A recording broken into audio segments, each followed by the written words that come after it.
has been one of the more competitive leagues in the country this year. UConn and Temple starting to surge a little bit as each has won 3 of its last 4 in league play. They square up for the 2nd time this season. Adam Amin, Bryce Drew on hand. We'll have plenty to talk about in the big picture as the night goes on, but let's focus in on these two teams. UConn is coming off arguably its most emotional victory of the season, losing a Cook, the leading shot blocker in the American, in the first minute of the game on Sunday against Memphis, and then rallying for a very emotional win. You know, obviously it's a huge blow from the injury standpoint, but the emotional standpoint from these players. They've had to go through an ACL injury, now an Achilles injury, and all the tough losses that they've had. This team has overcome a lot to be where they are right now. And these two are a big reason why, especially in the second half. They beat Memphis. James Bouknight, the freshman of the week, and Christian Vitale, the senior. Well, James Bouknight has been fantastic. 4 straight games, 17 points or more. But the true hero in that last game was Christian Vitale. His senior leadership, how he comforted a Cook in that situation, and how he played in the second half to carry his team to the emotional home victory. So Isaiah Whaley makes his first start since his freshman year for a Cook, going up with Jake Forrester, who wins the tap for Temple. Owls coming off a non-conference loss to Villanova, one of their Big 5 rivals, on Sunday, but winning 3 of their last 4 in league play. Quentin Rose, a big reason why. He's been scoring better than 20 a game the last 3. He's now the all-time leading scorer and steals man in the history of the American Conference, now in its 7th year. Strong drive from Nate Pierre-Louis. And a foul call. They'll get Josh Carlton for the first foul of the game. So the two co-most improved players of the year from a season ago meeting at the Summit to start the night. And only fitting how they've played lately. And Pierre-Louis was fantastic last time against UConn. He led Temple with 20 points, and you can see him, his ability to get to the rim without a Cook in the game. That's going to be something to watch for all night. You mentioned the last time these two teams met, it was a win for UConn at Gamble Pavilion on January the 29th. A little bit of a shorthanded UConn club. They're very much shorthanded tonight. You see their starting 5. They only have 8 healthy scholarship players now, and they are much smaller with a Cook sideline. They had 7 shot blocks against Temple in the first meeting. 4 of those belong to a Cook. Christian Vitale, his first shot off target, and the rebound snared by Rose. He landed a little bit awkwardly as well with some contact from Josh Carlton. So that's 2 early fouls within the first minute. So maybe the one position UConn could not afford to lose a player tonight for Dan Hurley. That might be it, Josh Carlton. So now Dan Hurley's going to have to be a little bit more creative with his lineups. I mean, he's really at a point in the season where he can't afford to lose any players. Sure. How short their roster is, let alone Carlton, who's their only true center on roster right now. So with him out, it's now Sidney Wilson at 6'7" in the game. Traveling violation against Jake Forrester. Temple isn't a massive team by any means. They're a little taller. Justin Hamilton 6'10", but he's a little lighter in terms of his strength and weight. So it's kind of more evenly matched almost tonight with these two. And you know, Adam, the irony is Temple's best lineups have been 5 guards recently. Yeah. But this is a game on paper that you want to say, throw it inside, throw it inside. We got to dominate the paint against this shorthanded UConn team.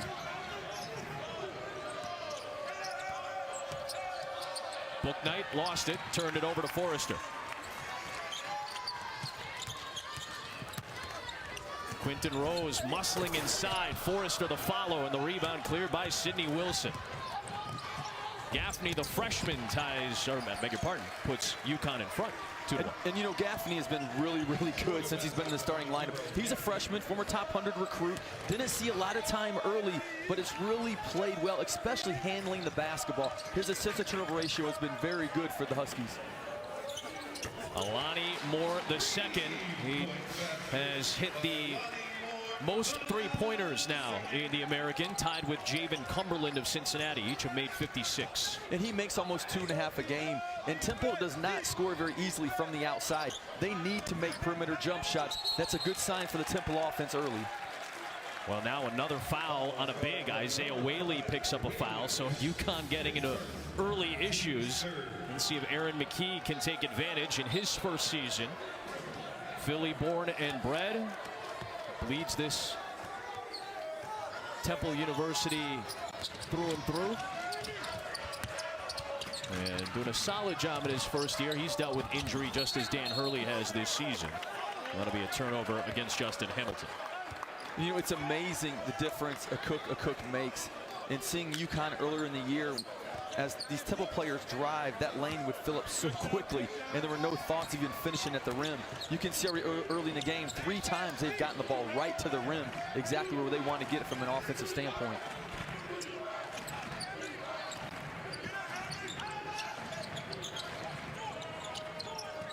There is Sidney Wilson, and he knocks down a 3. This is big for UConn. He's only scored 3 total points in the last 3 games since coming back from a knee injury. He did not play against Temple in the first meeting. And we're talking about a young man that's only made 4 3-pointers all year.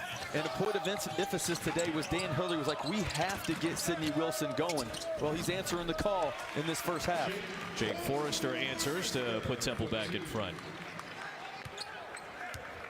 You can see that paint, Adam. Just totally different defensive team that UConn is now with the absence of a Cook. 66 shot blocks for a Cook this year, the most in the league. UConn, one of the best shot blocking teams in the country, but now they're going to have to live life without their top shot swatter. Right into the paint for Forrester, working on Whaley.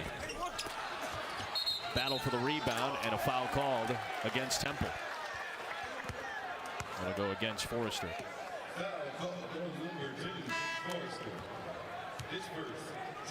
Gonna look at Brendan Adams. He'll check into the game for James Bouknight. They could use a little bit from him as well. He's been solid coming back off the bench after he had a start earlier this year. And I like Temple's approach. Even though Jake Forrester has missed some bunnies around the basket, if you get the ball that deep and you get that quality of shot, he's going to start to finish those. And then UConn's going to have to start to collapse more, which will open up more perimeter shooting and driving for the Temple guards. There's a steal by Moore. Forrester unable to finish. And another foul called against Temple. This one will go against Justin Hamilton. Calling it tight early here. Already 5 fouls combined in the first 4 minutes. And you know, I'm very surprised that this press is bothering these UConn guards. They've faced a lot of pressure this year. And again, these guards have handled the ball exceptionally well with this 3-guard lineup for UConn. So as this game goes on, I wouldn't think this press would be as much as a factor as it's been right now against the Huskies. J.P. Moorman and Devondre Perry, a couple of bigs come in for Temple, as Forrester and Hamilton will get a breather. Here is Vital behind a screen, gets a good look, but can't connect. Nate Pierre-Louis, a top 5 rebounder in the league, secured it for the Owls. In this Temple offense, look for the ball to go side to side. When they can swing it in attack, that's when they're at their best in the half court. Yep. Vital, what a lob, but could not connect cleanly with Wilson. Inside Vital, able to put it home, and UConn's back in front. And you know, with this start, Adam, you know, I hate to say told you so, but we talked about the looseness that we kind of saw in the warm-ups, not knowing how the start of this game was going to go. And there's definitely a carryover. You don't see the tight play or the focus that we'll probably see as this game starts to develop. Blocking foul called. That'll be a foul against Sidney Wilson. Timeout on the floor. We'll talk to you a little bit about the emotional victory that UConn is coming off of on Sunday in Hartford against Memphis. Let me remind you that ESPN's exclusive presentation of college basketball is brought to you by Heineken 0-0. Now you can.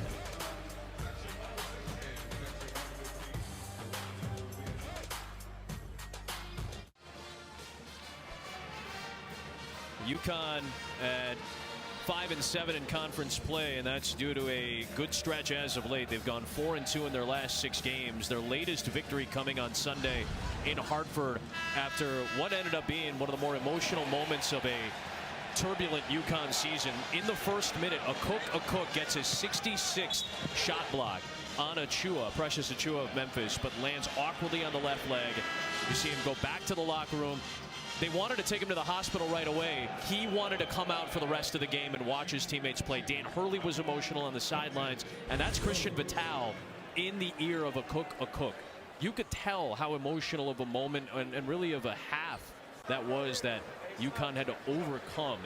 And you saw Isaiah Whaley, Josh Carlton, Vital, as you pointed out, book night, they played some inspired basketball to pick up that victory on Sunday against Memphis and what ended up being a 3-point win. And you know your heart goes out to a cook. You hate to see anyone ever injured, and how Danny Hurley came over and was still, you know, so sad about the incident, but he knows this young man's going to have a speedy recovery, and you can see him here already back at practice. Phenomenal the heart he has for this UConn program, and the difference.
They did confirm Monty Scott's jumpers both as 2-point shots, so it's a 17-13 UConn lead. 9 minutes in. Back in the bunker, Joey Brackets is with us. Joe Lunardi, for some reason, we're in Philadelphia, and he decided to be back in the bunker, so that's a little disappointing. But, Joe, obviously you've put out your newest bracketology this morning, 3 American teams in. Is there any fear for either Cincinnati or Wichita State as they battle down the stretch of their schedules? Any fear for them to be knocked off the bubble anytime soon? It shouldn't come down to something so crazy, but that fingernail by which Cincinnati lost the chance to win last night against Central Florida could come back to haunt them. You know, they're an 11 seed now, last 4 byes, meaning in the group just above those that go to the first 4 in Dayton. I wouldn't want to have a losing streak or prolong this for the Bearcats. Wichita State, 1 seed better, number 10 right now, playing a very winnable game, you would think, concurrent with this one against South Florida. Feeling a little more confident in the Shockers than the Bearcats at this point. But if I had a bet, I think they'll both make it. Great. Joe, looking down, we have SMU. They're in 4th place. They're 8-5, 18-7 overall. We know their non-conference schedule wasn't great. Do they have to win the conference tournament to get in, or do you see a scenario that they could get an at-large still? I think it's really unlikely, Bryce. You look at the 18 wins, half of them quad 4. So that's half of their total of 18. That's usually a little bit too much filler in the at-large territory, especially if you've had an uneven season overall as they have. They'd have to get extremely hot extremely quickly. Yeah, as you see from Joey, his quad 1 and quad 2 records and their projection for SMU out right now. They have Tulsa, Memphis, Wichita State, and the Florida schools remaining. Joey Brackets on the phone with us from the bunkers. We talk a little bit of American. I wanted to shift the focus over just because we have a UConn team with a Hurley coaching it, as Carleton has back-to-back buckets and UConn's largest lead is 8. We're looking at Bobby Hurley tonight. He's on ESPN. Big game for Arizona State. They've gotten hot as of late. Give me a sense of Arizona State's projections as we get set for that big one down in the desert. Yeah, I really like their chances. You know, last year, Arizona State went to the wire, got in the first 4, drew a St. John's team that was really fading and frankly didn't deserve to be in my view, and was able to easily advance. I think the Sun Devils are going to make it in fairly comfortably, even if they were to go down in this one tonight. And they could even get up to a low single digit in an 8-9 game if they finish really strong. Carleton now with 6. Largest lead for UConn is 10 with a 9-0 run, Bryce.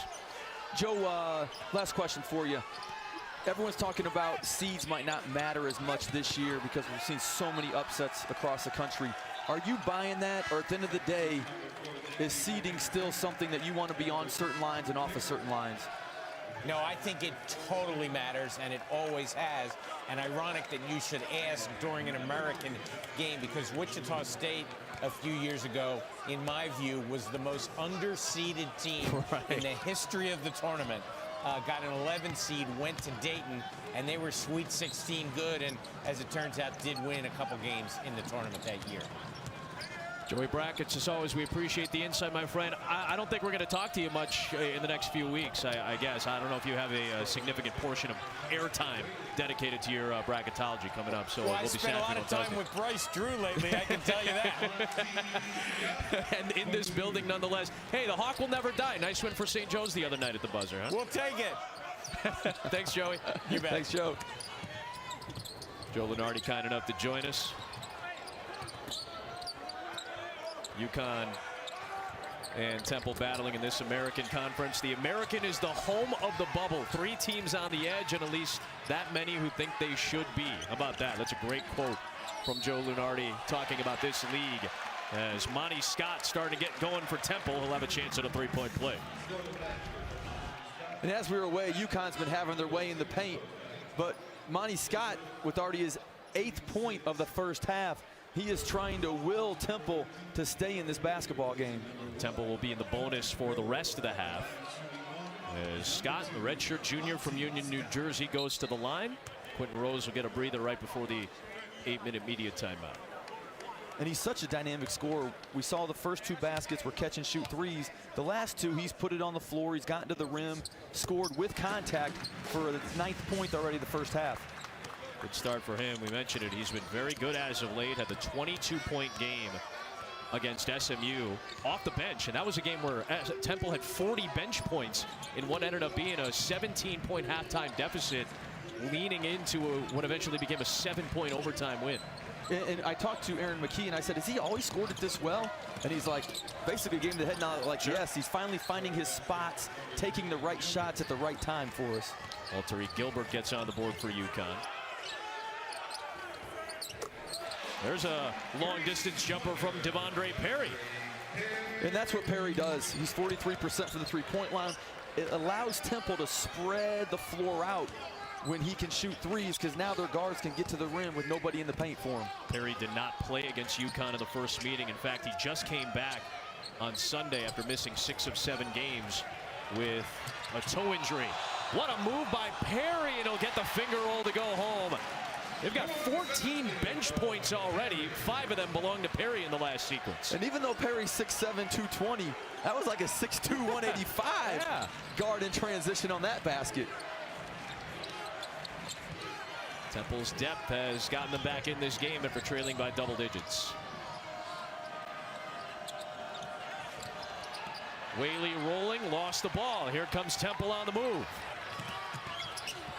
Scott will get called with the offensive foul. Jalen Gaffney stepped in to take the charge, but Devondre Perry getting it done off the bench. Devondre Perry, he just made the 3, and now he's going to say, I'm the best point guard too. Give me the ball, coach.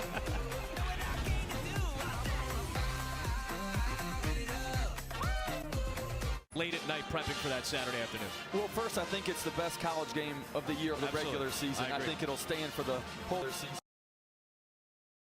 You know, the 23-game winning streak that Baylor has, the biggest. They just passed Kansas, who they're playing on Saturday. Exactly. I mean, you have so many awesome stories involved in that game. But on the other hand, my brother, like, we talk quite often, and a piece about him. Like, I haven't heard him this calm during a season. Really? That's interesting. Pretty much ever since he's been coaching. And he just loves his team. He loves how they're playing. And he just looks forward to being on the court, being able to be with his young men and coaching. Do you think they've handled the kind of #1 target pretty well so far? You know, they've held it for 5 weeks, which is more than anyone else in the country this year. And they've won a lot of games on the road in the Big 12. So it's simply amazing what his team and his coaching staff have put together, you know, in this two and a half month run.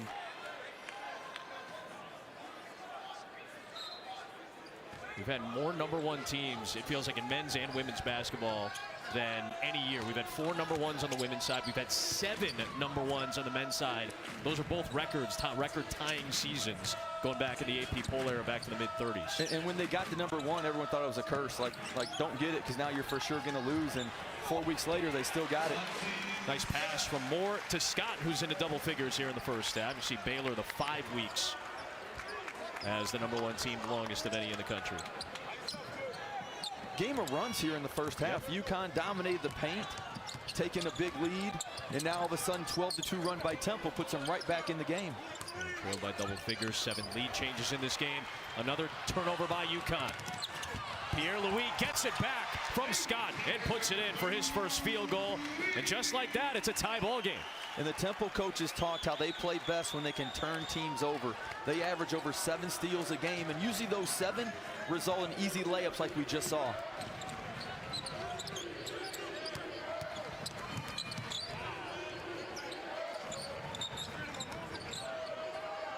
You know, Adam, if you're Dan Hurley with the foul trouble with your shortened roster, you want to get to half at a good point where you have available players that can play a lot in the second half and they're not too tired.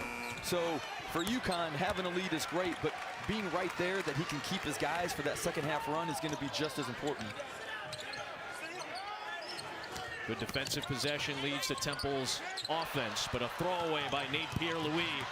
Christian Vital, the leader in steals in the conference, but another giveaway, and Temple takes advantage to take the lead again. Another turnover, another steal, another layup for Temple. It's been the recipe how to get easy baskets. The timeout called UConn led by as many as 10 in this first half, but Nate Pierre-Louis and the rest of the Owls getting them back in front. Their defense, when they steal the ball, is how they score. Great teamwork, back and forth for the easy layup. And then we talked about Rose's hands. Another easy finish for Temple.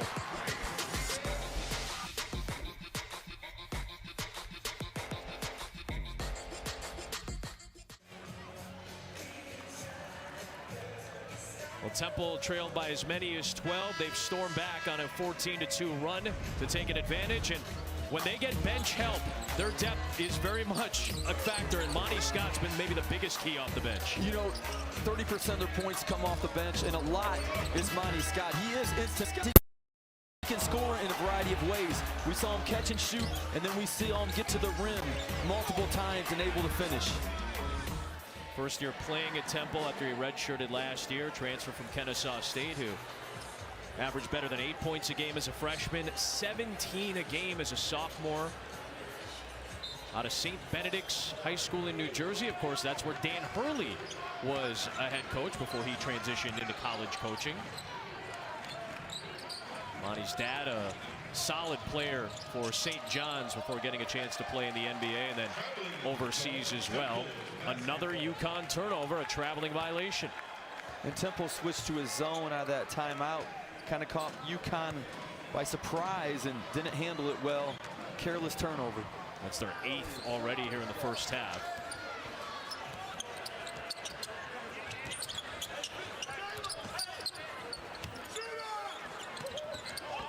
Here is Moore trying to step back, and Gaffney stuck right with him.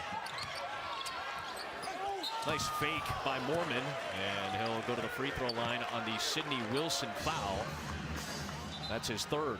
And you see the E-Trade halftime report with our guys Kevin Connors, Dallin Cuff, and Sean Farnham. Hawkeyes got a great start today over on ESPN against Ohio State on a top 25 matchup. And we'll talk about Gonzaga as well on that top line. Virtually unstoppable. Will anybody get the best of them in West Coast Conference play? We'll find out at halftime. Officials over at the monitor. I've gotten to see Gonzaga a few times. One of my good friends, former coaching mate, Roger Powell, is out at Gonzaga right now. Loves the program, loves being out there, and how impressive for them to go into St. Mary's and pretty much dominate and lead by 30 the whole game in that type of environment. They don't get a lot of challenges during conference year, but that was one, and they definitely answered the bell.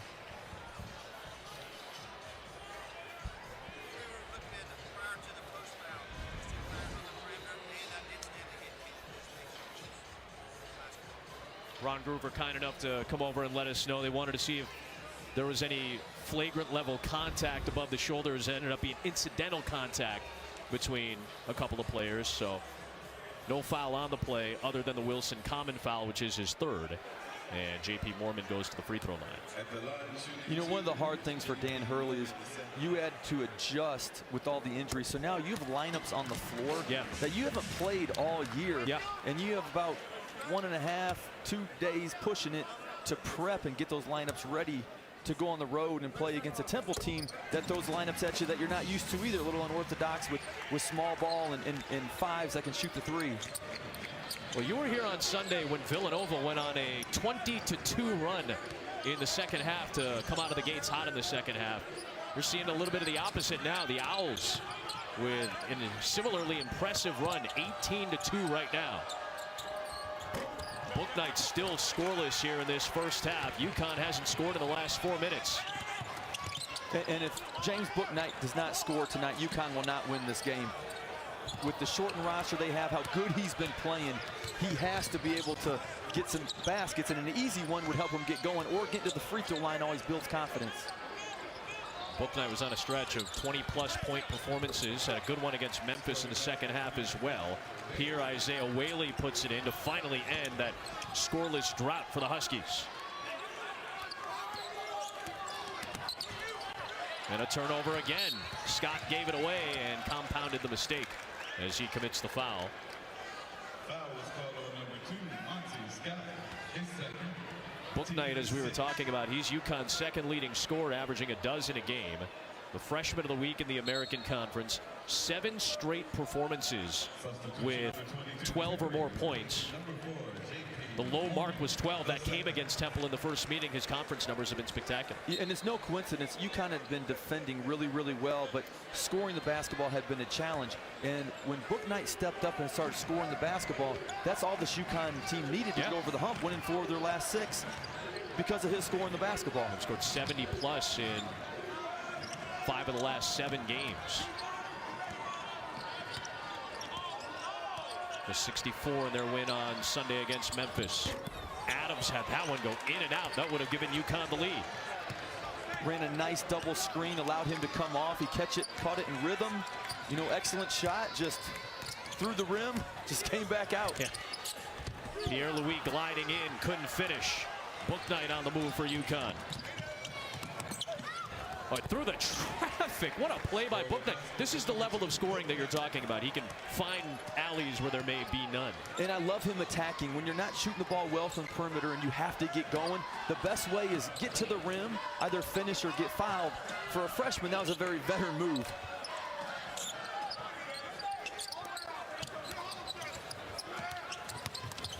Temple, remember their leading scorer, Quentin Rose, doesn't have a field goal yet, but Alani Moore has drilled 2 threes. And Temple back up by 3 points. And great pace for Temple. They're moving the ball, getting quality shots every time down. Vitale split in the double, and he got hit from behind. He'll go to the free throw line. And you can see up high in that defense, Rose didn't keep Vitale in that ball screen defense. He let him split, and as he split, easy lane to the rim. Nate Pierre-Louis picks up this foul. You can see the split. Rose came out too far, should have kept him in on that trap, and after that, easy for Vitale to get to the basket. Vitale had a double-double against Temple in the first meeting, one of his 3 this season. Not afraid to shoot it, not afraid to have the ball in his hands. And we were with Seth Greenberg in Hartford on Sunday. He made a great play this time of year, and you know this, Bryce. Seniors oftentimes make the biggest plays. Nobody had bigger plays than Vitale on Sunday. No, the play where he got the ball, saved it, threw it ahead for the easy dunk. Pretty much the turning point of that game at the end there. Just a tremendous play. And what I love is all the adversity again this team has faced. To see him come out and lead in this style and with this capacity, it just brings a smile to my face on the side here as a former coach and a former player. To have a guy like that puts his whole heart and whole body into it. Scott a little short on the 3, rebounded by Bouknight. This is a UConn team that gets a lot of rebounds, especially on the defensive end from its guards. Adams trying to muscle through Perry, saved by Pierre-Louis. Maybe a turnover either way. And 1-and-1 coming on the foul. This is what we were talking about with Vitale. This was a big sequence, in particular late in the game. Made a couple of key shots, big rebounds. This was a 3 from the corner. Watch Dan Hurley's reaction. He sticks his hand out, gets the dap. Vitale has the most charges drawn on the team this year with 6, and this is the play you talked about. Threw it off of Lester Quinones, threw it ahead to Bouknight. This put him up 5 with 3 minutes to go. And that's a great edit by our producer Joe to show everything that he did do, because the only thing he didn't do was give water to his teammates when they came over. He gave him easy baskets, he took charges, he made jumpers, he made threes. Don't give Joe any credit for that, by the way. That's, Joe deserves no credit whatsoever.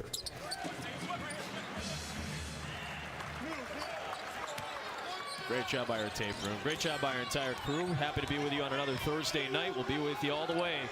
We're 3 weeks away, believe it or not.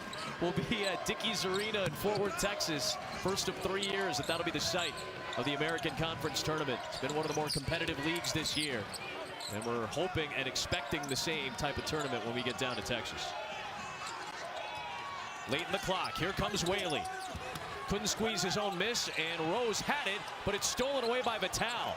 Nobody has more in the history of the league than Rose. Nobody has more steals this season than Vitale. And 2 guys that just anticipate so well. And what's underestimated is their speed to the ball. Like when he sees that open lane, he just shoots that gap so quick and the ball's in his hands. Final seconds. Here's Vital. Takes the three. Rebounded by Scott. That'll count if it goes. Off the front rim. He nearly buried it. Well, Temple's got a 3-point lead at the halftime break. Remember, they trailed 25-13.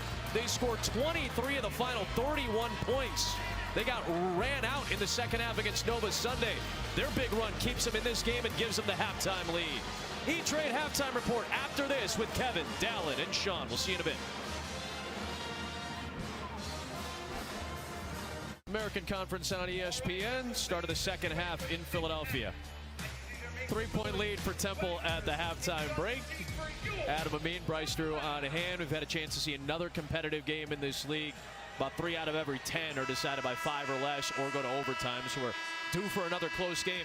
Christian Vital and Monty Scott, two guys that really stepped up offensively at times when these two teams lulled in the first half. You know, a game of runs. We saw UConn, we saw Vital really good those first 15 minutes, and then we saw Scott go to work those last 10 minutes to get Temple back in the game. At one point, UConn led by as many as 12. Vital, a big reason why. He had 14 points in the first half. Scored in multiple facets. And then on the other side, when Temple was down 12, they went on an 18-2 run, and Monty Scott kind of spurred it for him. And he had 11 points, 5 of 7 shooting. 2 of those points, his foot was on the line, or he would have even more. But what I love is both guards took good shots. The shot selection from those two was terrific, as you can see in their shooting percentages. Yeah, both very efficient. Scott, in fact, a couple of those field goals came with his toe on the tape. It could have been 3-pointers. Temple with a 3-point advantage, and UConn starts with the ball. Same 10 that started this game start the second half. Not a lot of minutes played by Forrester or Hamilton. Aaron McKee went to his deep bench very quickly, leaning on a couple of smaller guys to go against this smaller UConn lineup. Jalen Gaffney, tough push shot, and there's a rebound by Hamilton. Ooh, Moore couldn't keep that toe in bounds on a tough pass. And it's interesting.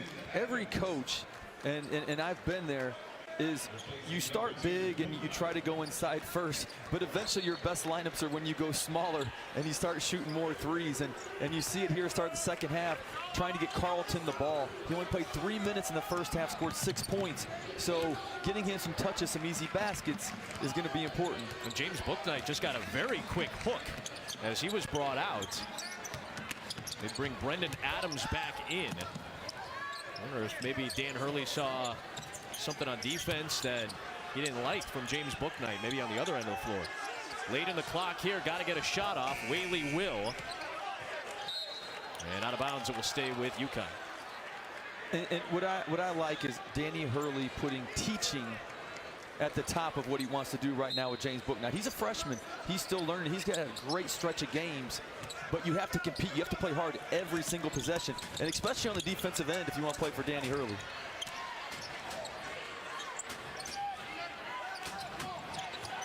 Very quick hook for the second leading scorer for UConn, who only had 2 points in the first half.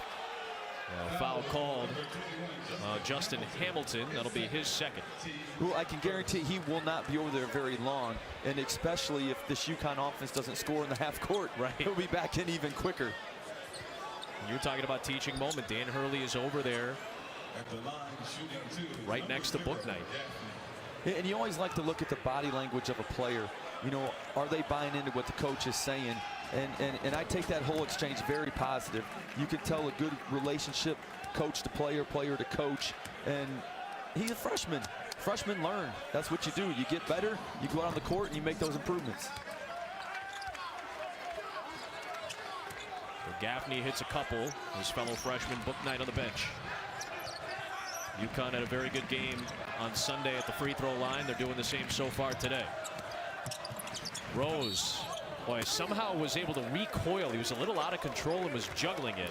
Was still able to work his way to the rim and draw a foul against Josh Carlton. That's 3 on Carlton now. You said it, he was saddled with foul trouble in the first half. He's got 3, Wilson's got 3 as well. And when he was out of the game is when Temple made their big run to take the lead. when he was in the game for those few minutes, they just threw him inside, and he got layup after layup as they built that 12-point advantage. So here comes Sidney Wilson back in. Carlton has to go to the bench. Rose is at the free throw line. He has 4 points, all of them at the free throw stripe. 0 for 6 from the floor in the first half for the leading scorer for Temple and the second leading scorer in the league. And I'd love to see Rose more aggressive like he was in that last possession. He has the ability to get downhill very quickly at his size, and without a cook in the game, he should be able to finish a lot around the rim tonight. Just joining us, a cook is done for the year, an Achilles injury a minute into Sunday's game against Memphis, the leading shot blocker in the American Conference. Here is Vital, dumps it down to Whaley, and it looked like Forrester had made some contact underneath. That'll be the call, his second. Well, UConn not only missing a cook, but they're also missing arguably their best three-point shooter, who also brings size in Tyler Polley. This is their 11th consecutive game without Polley, who was averaging 9.5, and again, as you mentioned, excellent three-point shooter. And as you look at those injuries, you know, those are not ankle sprains, they're not shoulder strains. I mean, these are season-ending and summer rehabbing injuries that will take quite a while for these young men to come back. There is Tyler Polley, ACL injury. So Bouknight took Polley's spot in the starting lineup, making his 11th consecutive start. And sometimes players get opportunities and they take advantage. Bouknight is the prime example. He got more minutes, he got more shots, he got more comfortable, and it's resulted in more UConn victories because of his positive, confident play. Gaffney's foul put Rose at the line, and Temple has its largest lead of the game at 5, 13 of 15 at the free throw line in the contest. And this will be a really good test for UConn with this lineup, because this is the roster they're going to have the rest of the year. Sure. After coming off emotional win, 4 of 6 wins, to go on the road and to be able to win on the road with a young team now with a new identity. This will be a great test these last 17 minutes for them. Rose, the penetration. Oh, Whaley with a block. He had 6 of them against Memphis on Sunday. And it looks like Vital stepped on the sideline as he was working his way up the floor. Quentin Rose doing a nice job of using the sideline as a defender. And you talked about it, Adam.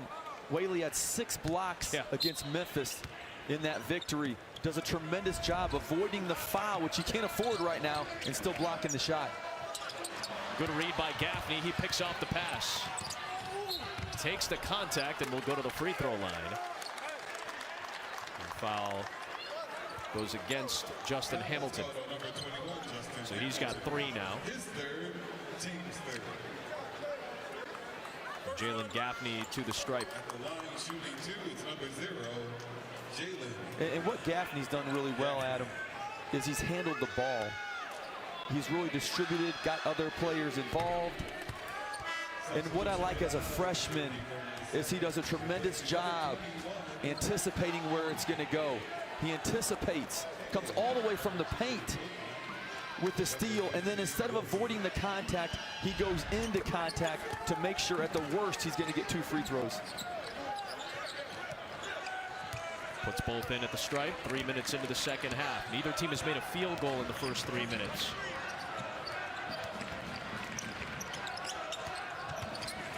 Rose trying to maneuver past Vital, but it's going to be an offensive foul. Going to go against Vital, who used the off arm to hook around the defender. And Rose is so good going right.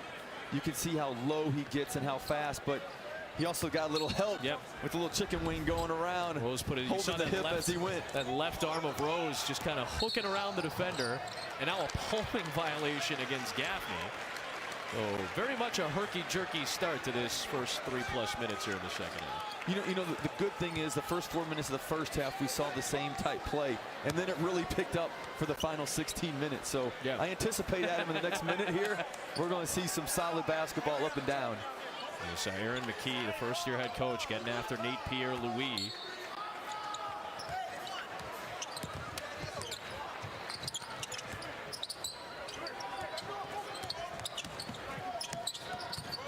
And Rose still does not have a field goal in this game. Trying to pick it up here and takes the contact. More aggressiveness going to the rim for Quentin Rose, the senior from Rochester, New York. It's a second foul on Isaiah Whaley. And we talked about the records, you know, he's set in the American, but the consistency for all 4 years, he has scored in double figures here. And I love reading articles about him, how much time he would spend in the gym in the summers, late at night.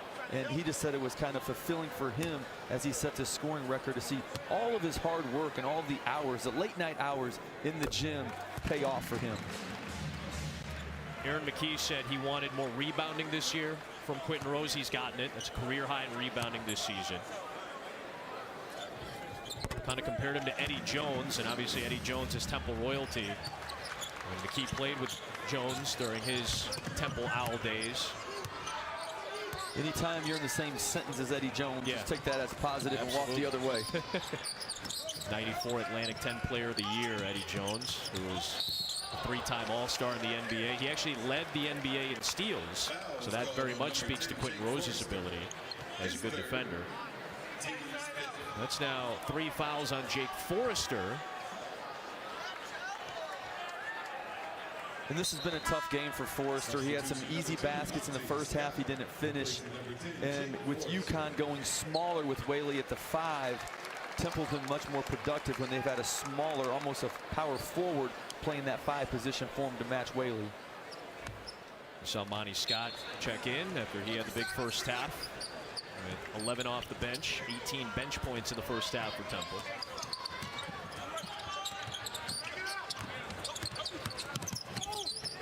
Gaffney, a little too strong. Good offensive rebound by Whaley and a foul. Banging away on the glass. And you always have to stay ready. Whaley does a great job weaving his way around Rose, who should have boxed him out. But then tremendous hands for 6'8" and the soft touch off the glass. Mormon commits his second foul. Whaley's got such long arms. 6'8", 220 pounds from North Carolina, prepped in Baltimore. Today was his first start since his freshman year. And he finishes off the 3-point play. UConn back within 2. UConn will be in the bonus, by the way, the rest of the way. Temple with 6 fouls in the first 4 minutes of the second half. And you can feel a shift. UConn has forced the tempo these last couple minutes. Even though they're still down, they've controlled the last couple minutes of this basketball game. See where Temple can get some offense. Mormon gets called for the offensive foul as Gaffney draws yet another charge. 3 fouls on Mormon. Timeout on the floor. 2-point game here in Philly.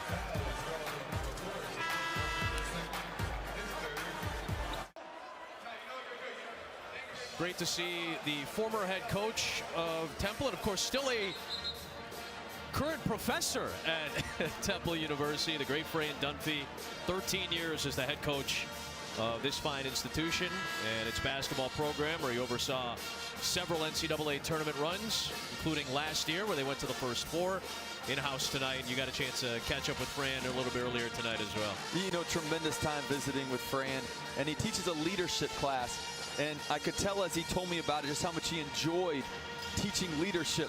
And I almost thought, hey, can I come take your class? Because it's got to be fascinating to hear all his stories throughout the years in Philly. And those seats are not down on the floor. Fran is hard to find if you don't know where he's sitting in the arena. He loves being here, but he definitely wants to be in the background and let Aaron McKee run this program and run this team. Aaron obviously spending the last 5 years as a staff member for Fran Dunphy as we get another foul. You gotta look a little bit of I Spy to find Fran Dunphy. And what I love, Adam, is the relationship. I love that he can come to the games and he feels comfortable, and Aaron has him comfortable around his team and being here. It's just a family atmosphere, and it's a great dynamic to come in and see this, how comfortable they all feel around each other in the same building. Oh, Mormon missed the layup, and it's grabbed by Bouknight, who's back in the game. Whaley just picked up his 3rd foul. Knocked away by Pierre-Louis, denied by Whaley, and that slows down what may have been a Temple break. and very uncharacteristic of Book Knight. Just sloppy ball handling and not attention to where the defense is. And Book Knight comes up grimacing a little bit. He planted very hard as he was coming out to the top of the key. Got beat off the dribble, but it looked like he was grimacing after he had made that plant. He's still grimacing a bit. Rose misses the layup. He's still without a field goal in this game. Here is Adams setting up for three. And that puts UConn back in front. First points for Brendan Adams. And you got to credit Gaffney. His head was up. He got to the middle of the court, which point guard should do in transition, and gave that pass perfectly to Adams.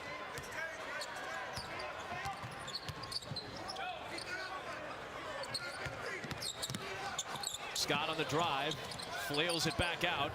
Good look for Moore. Book Knight went high to get it, and here comes Vital. Adams, a one-handed reception there.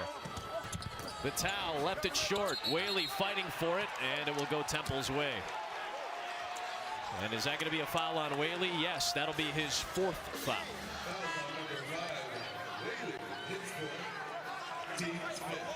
Vital a little bit shaken up after that last play as well. He and Book Knight. Book Knight just went back to the bench. Whaley's got 4 fouls. He's going to have to come out of the game. So watch Book Knight here. You see the kind of stumble and plant, and then he was kind of favoring his right leg a little bit. It looks like it's his inner thigh area. Yeah. He's kind of holding, rubbing a little bit, and he may have had that steal if he didn't come up, you know, with the minor injury. Hopefully it's just a little strain. He can get right back in the game. Quentin Rose still without a field goal. Offensive rebound, Temple. Moore was able to flip it out for a Pierre-Louis three, and he gets the friendly bounce into double figures on the first Temple field goal of the half. It took him 6.5 minutes to get there. And that's the only piece that's missing in Nate Pierre-Louis' game. He rebounds, he gets in the lane, he can create, he can defend. Knocking down threes is that next step to make him an all-league player. Gilbert, had it blocked, but a foul on Pierre-Louis. That'll be his second. That'll send Altariq Gilbert to the free throw line. Nate Pierre-Louis is not having a great season shooting the ball, but this was a key one for Temple. This was, and the scouting report is short closeout, make him shoot threes. And now that he makes one, those UConn players may close out a little bit quicker, which will allow him to do what he does best, and that's get in the lane and get to the rim. Boy, Nate's reaction to that almost was like, man, I needed that one for myself as Gilbert. It's the first of 3 free throws. He was just as excited as all of the Temple fans in the arena.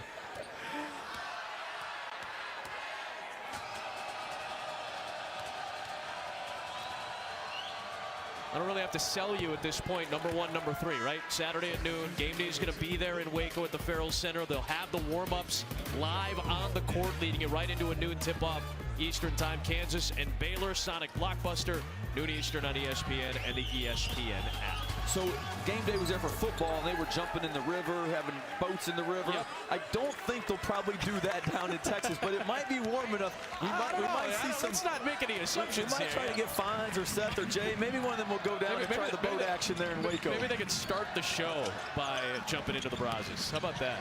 Last time Big 12 had 2 number 1 seeds. You got to go back more than a decade and a half. That was that Royal Ivy Texas team in 2003 that had 3 NBA players on it. There's a block out on the perimeter by Quentin Rose. He denied Adams a 3.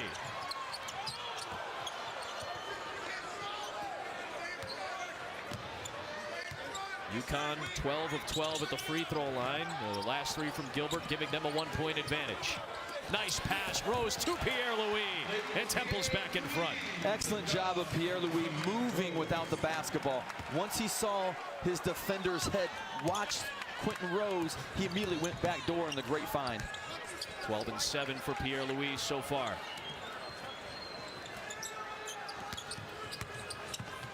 Approaching the under 12 timeout. Gilbert lost it on the breakdown. Pierre-Louis all the way home. He's got all 3 field goals for Temple here in the second half, and the Owls back up by 3.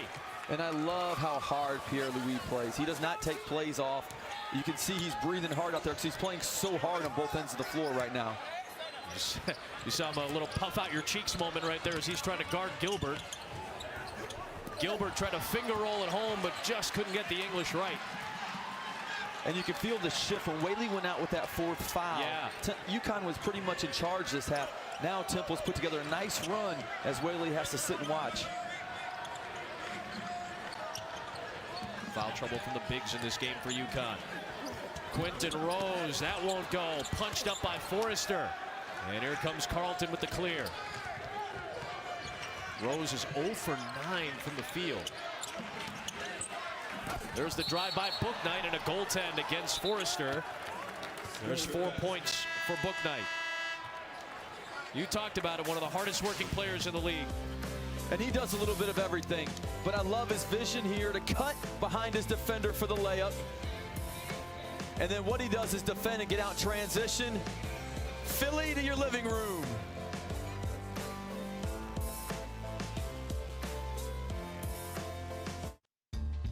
First year of 3 that Dickies Arena in Fort Worth, Texas will be the neutral site for the American Conference Tournament, which begins 3 weeks from today.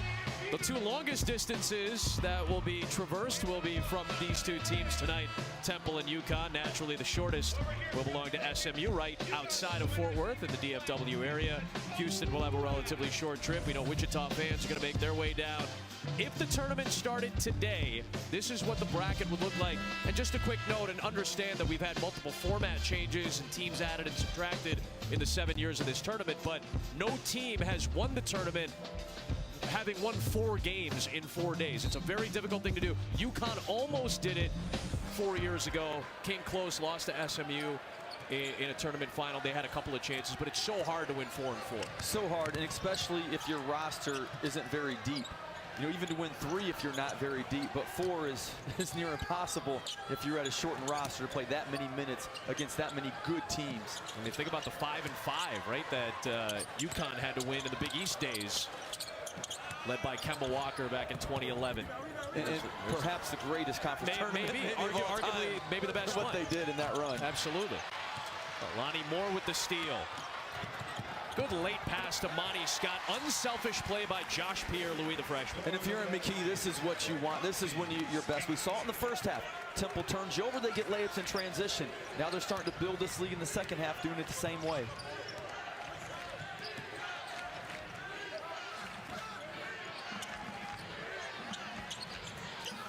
Adams, Gilbert, Bouknight the backcourt with Vital. 4 guards out there. Carlton playing in the middle for UConn. Drifting shot by Adams. And run down by Forrester. With Rose, Scott, Josh Pierre-Louis, and Alani Moore. So really both teams going 4 guards here. Pierre-Louis unable to connect. Carlton the rebound. Oh, nice move by Gilbert. In open floor scenarios, very good at handling the ball. Very good in the open floor. In the half court, sometimes he has a difficult time finishing with the big bodies in the paint. But when he has space, he's too fast and he's too good with the ball. You can't keep him in front of you. Last 3 games combined, he'd only scored 10 points. So good to see Gilbert give them a little punch with 7 off the bench. Ooh, Pierre-Louis, good idea. Tried to slip it to Forrester. Both teams in transition here. And Temple did it in the first half too. They get over 7 steals a game, and usually those steals result in 14 points with easy layups. And then Gilbert, Dan Hurley talked about how he needed this young man to play well down the stretch.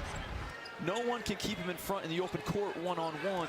In the half court is going to be the issue if he can score against a set-up half-court defense. That was what UConn used in the second half in particular on Sunday against Memphis. They had 18 fast break points to Memphis's 8 in the game on Sunday. Carlton with the hook. Here comes Nate Pierre-Louis. The finger roll, and it will be a goaltend as Bouknight made contact with the swat on it way down. And Pierre-Louis is one of the best rebounders, but he turns rebounds into fast breaks, and that's just a one-man fast break getting to the rim. Bouknight had no decision at the end. That was going to be 2 points regardless. Pierre-Louis with 9 of his 16 here in the second half, closing in on a double-double.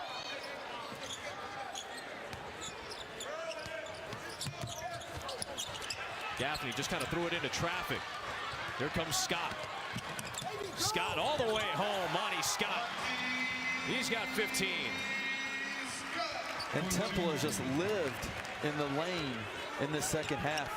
Transition layup after transition layup for the Owls. Dan Hurley asking Jalen Gaffney, what are you doing with the ball there? That latest turnover has put Temple up by 5, tying their largest lead of the night.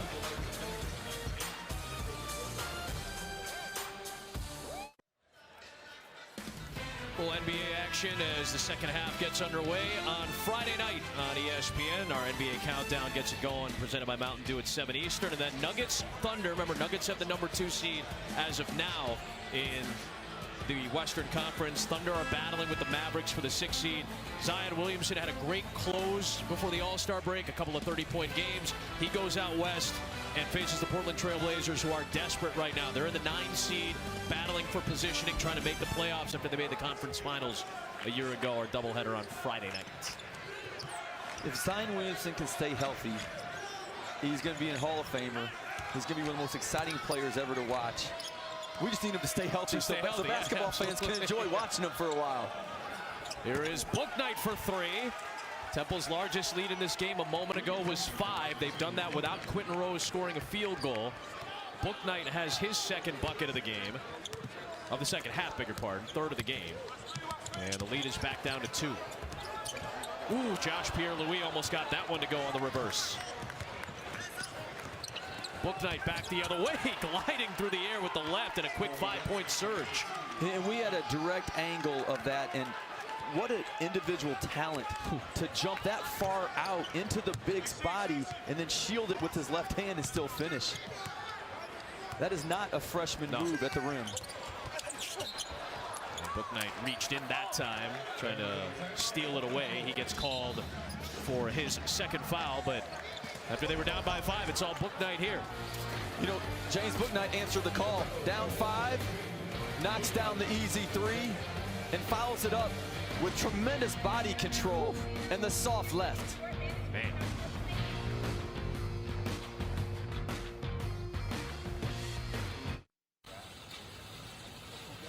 The desert, fantastic. February, cactus, rivers, and sunshine with college basketball. ESPN, Oregon, at Arizona State. Peyton Pritchard, Remy Martin, Will Richardson, Alonzo Verge. I was here a year ago, one of the greatest games ever played. Missed this at your own peril. I'm on my way. I will be on time. You've been suitably warned. We are in the desert. Just the nightmare fuel of Bill Walton coming up next. I just want to leave that up there for just a few more moments, guys. Just go ahead and just leave that up there. I want everybody at home to absorb this as much as humanly possible. If that's not enough of a promo for you to tune into, Dan Hurley's brother Bobby and the Arizona State Sun Devils try to pull off the upset against the Oregon Ducks. I don't know what will be. And Bill's doing a lot of cardio out there. A lot of cardio. We need to send him some appreciate Philly cheesesteaks, I think, for after that cardio workout he's enjoying out there in the desert. Special surprise for you. Frank Caliendo will be part of the booth at one point with Dave and Bill tonight. So that'll be very entertaining. And the Hurley brothers, you know, my brother coaching at Baylor, myself, if Danny wins this game, he'll be tuned in, probably watching that intensely. Right. If this doesn't go as well, he will be in his computer watching film all night, very upset. Well, Nate Pierre-Louis, 7 of his last 8. He's got a game-high 18 points for Temple.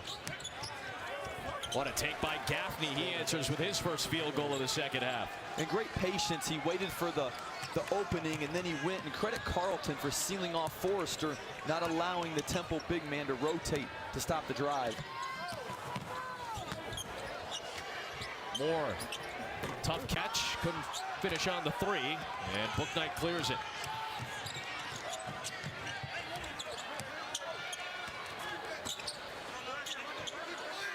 That 5 ties, 10 lead changes in this game as we approach 5.5 to go. Vital off to Carlton. Oh, he missed the bunny again. A lot of close range misses between these two teams tonight. And those come back and bite you. You know, we're in a 1-point game, 5 minutes left.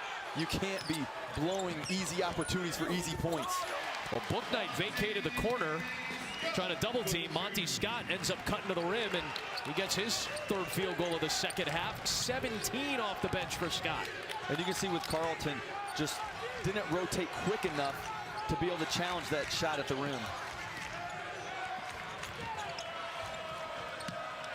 Gaffney with a tough pass for Gilbert. Unable to tie the game. Pierre-Louis had it stripped. Still on the deck. Vital dives, but right into the hands of Moore. Here comes Temple inside of 5 to play. Pierre-Louis, a momentum three, and he buries it. What a sequence for Temple as they take their largest lead at 6. And Pierre-Louis was on the ground throwing the ball up, sprinted the wing for his second three of the night. He loves playing UConn. 20 the first time. He's already got 21 tonight. 4 times this year he's had 20 plus, including a career high 22 against Cincy. Closing in on that tonight. We're back in half a minute.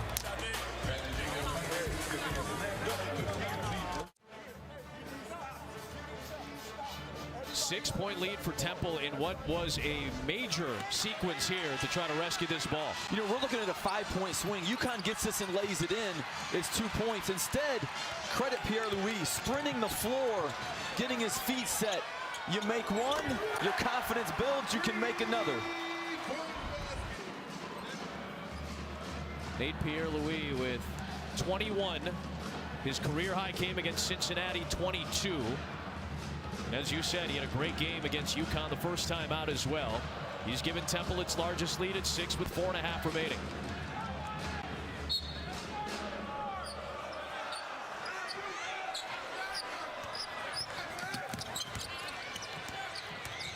Gaffney watched by Pierre-Louis. Boy, excellent on-ball defense here. Late in the clock, Vital, that's a deep three. Trying to bank it home. Grabbed by Rose, who still doesn't have a field goal in this game. Left that one short. Gilbert for Gaffney, they need it. Whaley comes flying in over the top of his own teammate Vital. Both hit the deck hard. We duck inside of 4 minutes to play in a 2-possession game. Typical American Conference here on a Thursday night. On the road, they're 25-2 at home. We'll see if they can get a road win against the #1 team in the NBA. The Bucks and Sixers in action on Saturday night on ABC. So Adam, I need some honesty here. Have you ever done the Bucks game where you've gone in the back to see the best pregame warm-ups in the halls of any sport, of any team? I have not been able to get a first-hand look at the Royal Rumbles that we see on a nightly basis. Well, Temple here at home, 6-point advantage. Big reason why is Nate Pierre-Louis, who's having one of the best nights of his career. He defends, he rebounds. Tonight, he's adding the scoring punch. He's got 21 points. He's made a couple threes, and he scored how he usually does, and that's getting out in transition. His rebounds, his steals, he converts easily for 2 points on the other end. Closing in on a double-double tonight on a very efficient night for Pierre-Louis. Here's Rose, watched by Vital. Trying to maneuver around him, still without a field goal in this game. Unless they count the basket, will they call it interference here? A potential goaltend or basket interference? There's a little bit of pull on the net as well. And Ted Valentine comes over and it's going to count the basket for Quentin Rose. So that will be his first field goal of the night on 11 field goal attempts. And a grab of the net right there. And it looked like Whaley, had he not grabbed the net, and I'm sure it was inadvertent, that probably would have rimmed out anyway. It was definitely going to rim out on the other side there. Credit UConn, though. They've done a great job taking away the right hand of Quentin Rose. You can see them forcing him left, and it's really causing them difficulties in finishing. Now UConn trailing by 8. Pierre-Louis flinging it up there. UConn escapes that transition opportunity. Gaffney all the way inside, holds it home through the traffic. That's a big 4-point swing. And these are two excellent freshman guards. Gaffney making a big-time play with 3 minutes left on the road. He was a former top 100 recruit, Book Knight a former top 75 recruit. So these are talented players. Now it's just getting experience in these close games. And UConn has played a ton of them this year.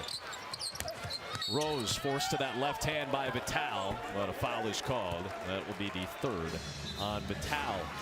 So plenty to talk about tonight on SportsCenter after Oregon, Arizona State. Michael Eaves and Kenny Mayne will have Rachel Nichols' interview with Damian Lillard as he prepares to start his post-All-Star break run tomorrow night on ESPN. Bucks on pace for 70 wins, taking on the Pistons tonight before they have the Sixers on Saturday. And then we've got the previews of Wilder and Fury 2 from Vegas. That's on SportsCenter tonight on ESPN. Rose off target on the 1-1. You see the 70-win seasons, Golden State, the Bulls, and what could be a record-breaking campaign for the Milwaukee Bucks. Haven't seen anything like this since the days of Lou Alcindor. Brendan Adams muscling it. Whaley the offensive rebound. Stick back and the foul at a timely moment in this game. And Isaiah Whaley, we've seen it all night from him. We saw it start in the last game against Memphis, and it has carried over. When Temple really made their big run, Whaley was out of the game because of foul trouble. When he comes back in, he's doing so many things around the basket to help his team. J.P. Mormon just picked up his fourth foul. Chance to cut it to 3 for Whaley, a 63% career foul shooter.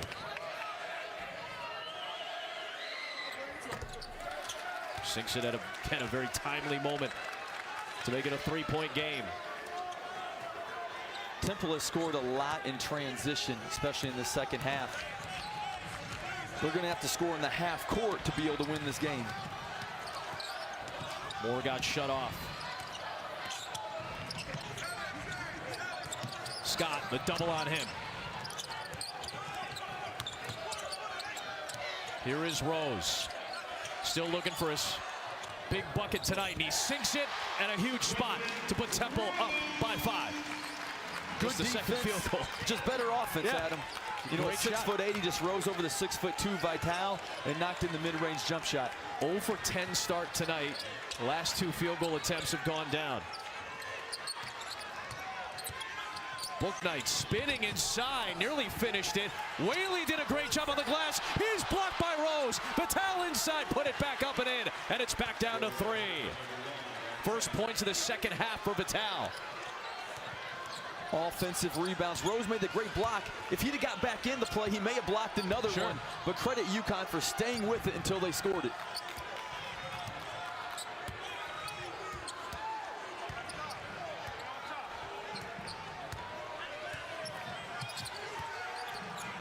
There's the hedge on Scott. The bounce to Mormon. Pierre-Louis wants it, takes it, left it short. Nearly snatched the offensive rebound. It's run down by Moore. Inside of a minute to go in a 3-point game. And a timeout called here by Aaron McKee with 56.6 remaining. UConn still back within 3, but I want to go back to something you just said about Quentin Rose. Had a big block a moment ago, but watch what happens after the block. You know, huge block from the backside. And he's good enough. If he turns around, I think he blocks Vital's shot again. You have to play the whole play out. In this possession, it really hurt Temple by him celebrating that first block. I imagine you as a coach would say, you're too talented and you're too good to let a play go like that. That's probably what Quentin Rose is thinking in his head right now. I'm too good for that. You know, there's one play here or there that can change a whole game. He got the whole crowd electrified with that block. If he turns around and blocks it again, now all of a sudden, now you got a 5-point lead with the ball. That's a big difference, having that 2-possession lead instead of a 1-possession lead. We said this earlier tonight, right? About 3 out of every 10 games in college basketball involving a team from the American. So this is counting every American Conference team schedule this year. 31% of the games played by teams in this league have been either decided by 5 points or fewer or have gone to overtime. So think about any 10-game slate on a Saturday and Sunday combined, say you're sitting on your couch for 2 days straight watching college hoop, which I don't doubt some of you are doing, and 3 of those games minimum are going to overtime or are decided by 5 or less. And if you're a basketball fan, you're loving it. You're loving watching these games. If you're a fan of one of these teams, man, you are nervous every Saturday up until the final buzzer goes off. 3 weeks away from the conference tournament, 3.5 weeks away from Selection Sunday. And you definitely don't want to foul here. Plenty of time. You want to defend, get a stop, look for Temple to get Rose in an isolation situation to be able to try to make a play. Ooh, a foul though, a reach in on Book Knight. Both teams are in the bonus. It'll be a 1-and-1 coming up here for Temple as Book Knight commits his 3rd foul. We'll send Monty Scott, a 77% career free throw shooter, to the line. He's having a very solid year at 23 of 27 coming in. He's 1 of 1 tonight. And if his free throws go as well as his offensive game has been lately, then these will be nothing but the bottom of the net. It's been so good as of late. He missed off the back iron, and it's grabbed and cleared by Whaley. Still a 1-possession game. 40 seconds left. Don't need a 3 here. Gaffney off to Whaley, and he'll put it in. It's a 1-point game. And I love Gaffney. We've seen it before, his patience and the patience to deliver the pass right when the double team came. Foul on Gaffney here. Another 1-and-1 coming for Moore. He does a tremendous job probing. He keeps his dribble alive. And then once the help side comes, he hits Whaley at the perfect time. Good play by the freshman. Dan Hurley's team still down by 1. Now Alani Moore, who's only shot 26 free throws on the year, is a very good shooter.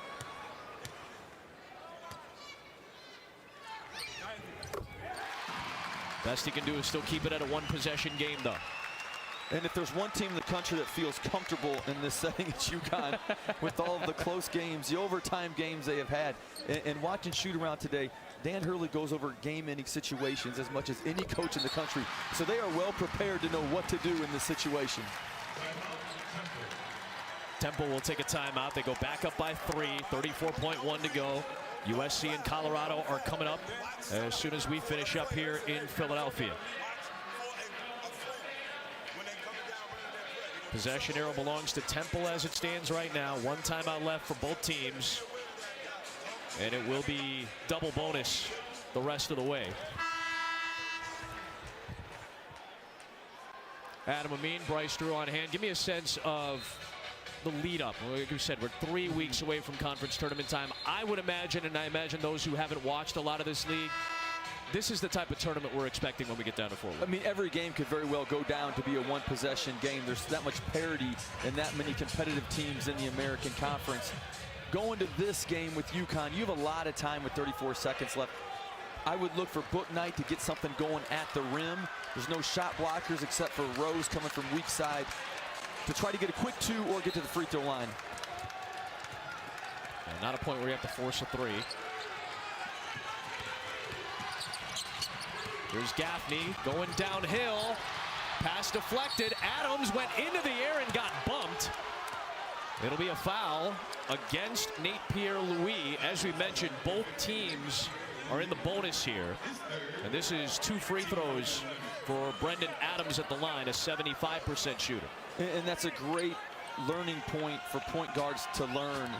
You can't leave your feet if you don't have anywhere to go with it. Gaffney left his feet, got bailed out by Adams being there.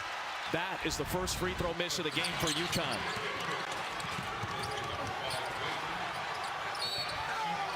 Man, Gaffney got into a very tough spot there.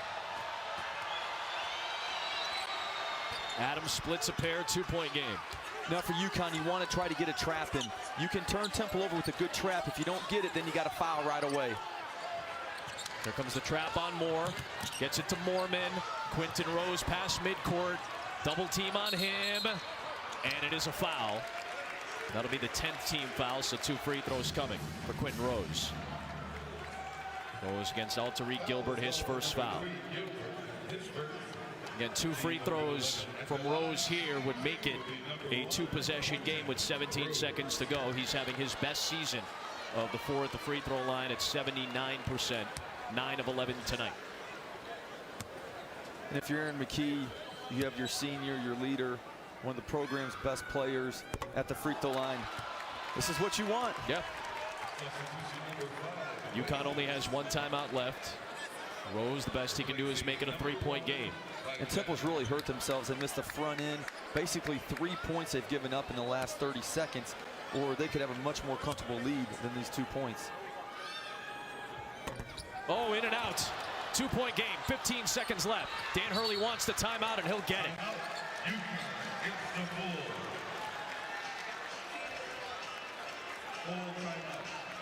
Bryce, as you talked about, UConn's been in this situation plenty this year. Look at these close losses alone in conference play by 6 points or less.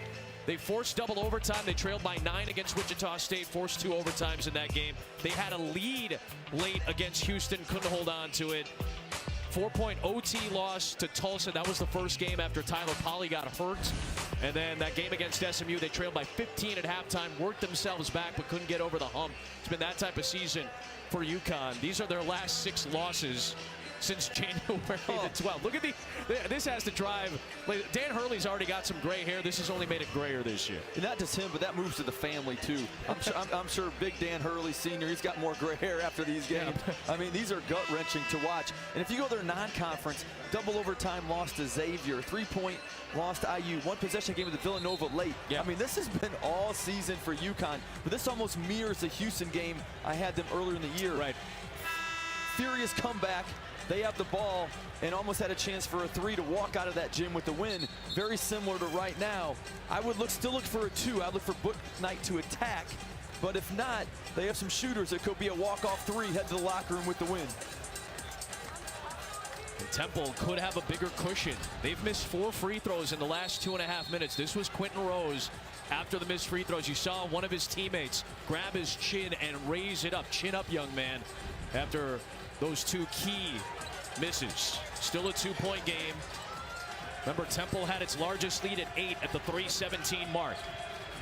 Bouknight, Gaffney, Vital, Adams, and Whaley on the floor. Comes into Whaley. Gives it to Gaffney. Looking for Bouknight. Bouknight off to Whaley to tie it. It rims good. 5 seconds left. Temple has a timeout if they want it. Here comes Scott. Scott for the win. Off to overtime we go in Philadelphia.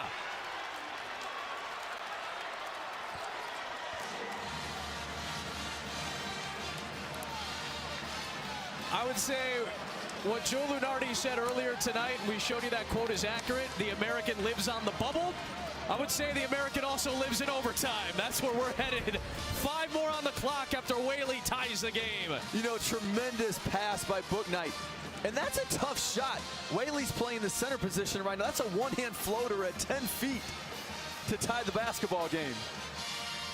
Remember, this was Whaley's first start since his freshman year. Stepping in for the injured Akok. And he comes up with the biggest shot of the night for the Huskies as they make an 8-point comeback in the final 3+ minutes to tie the game at 69. And we talked how comfortable UConn is in these situations, being there so many times. And they played with a lot of poise. They didn't rush anything in that possession. Knew they had plenty of time. Whaley knew he had plenty of time on the catch to get the shot that he wanted. Nice. We've got overtime for you. Temple will play its second OT game. Remember, they had that furious comeback when they were down by 19 at one point to SMU. Came all the way back, forced overtime, won that game here at home on February the 8th. For UConn, this is their 5th overtime game on the season. They had a stretch of 3 straight games earlier this year that all went to overtime. Had the OT loss to Tulsa, as we showed you. They also had the OT win a couple of Sundays ago against Cincinnati in what ended up being a great game as well. And now another OT for these two in the American Conference. And not only is UConn comfortable in these situations, but now they have momentum. Sure. This is a second life for them. They should have lost this game in regulation. Yeah. Temple except missed for the missed free throws. Temple missed some free throws late. And Temple needs to get out of this funk that they're in. they need to be able to go back, and this is a new game now. They can still win this game and erase that last minute and the missed free throws by playing well these last 5 minutes. Forrester beats Whaley for the tip. USC and Colorado when we're done. Here is Moore, the floater off the glass. Another rebound for Pierre-Louis. A whistle here.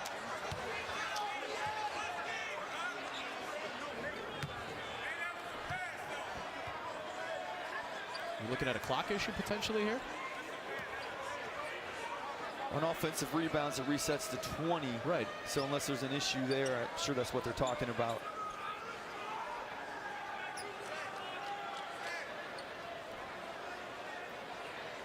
Ron Groover, Ted Valentine, Mike Roberts are officiating crew tonight. Pierre-Louis, by the way, assuming that rebound counted, that's 9 for him. 1 rebound shy of one of the best double-doubles of his career.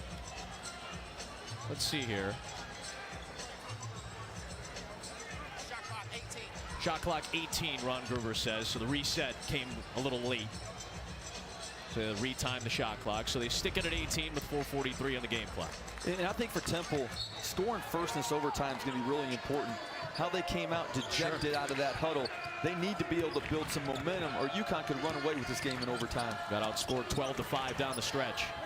Tough finish by Jake Forrester, just his second field goal tonight. And that's nice to see. He missed those in the first half. It's nice to see him going up a little bit stronger and finishing in overtime.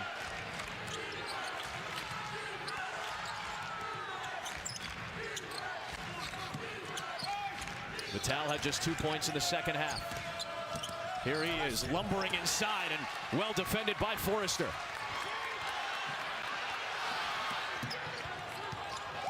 Rose on the drive. Forrester's there. He had a quick hook in the first couple minutes of this game because he wasn't competing where Aaron McKee wanted him. He's playing some big minutes now in overtime. And great decision for Aaron McKee to go back to him. He's already got 2 baskets and an altered shot on the other end for a defensive stop. Temple with the first 4 out of the gate.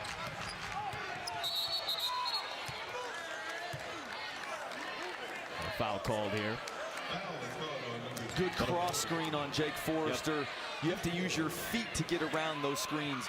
He tried to take the easy road and just throw Bouknight out of the way, which is an easy call that all the referees saw. So now we're looking at Moorman and Forrester each with 4 fouls. Whaley's the only one with 4 for UConn. But again, fouls carry over into OT. Both teams in the double bonus.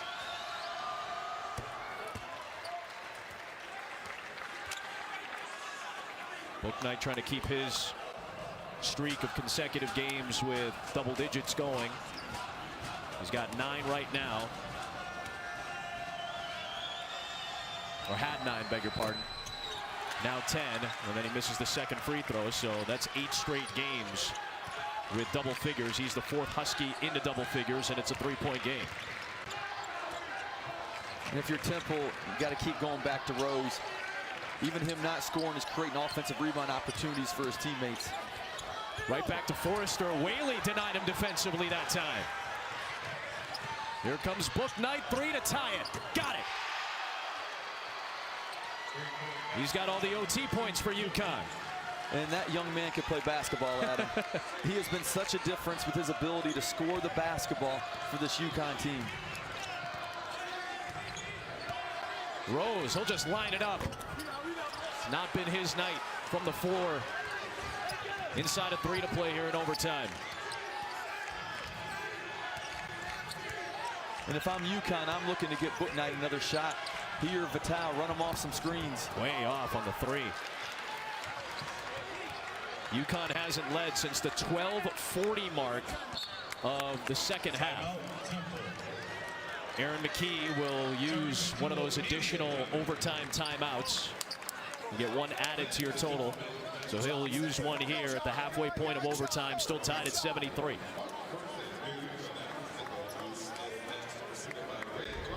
And Isaiah Whaley playing with 4 fouls.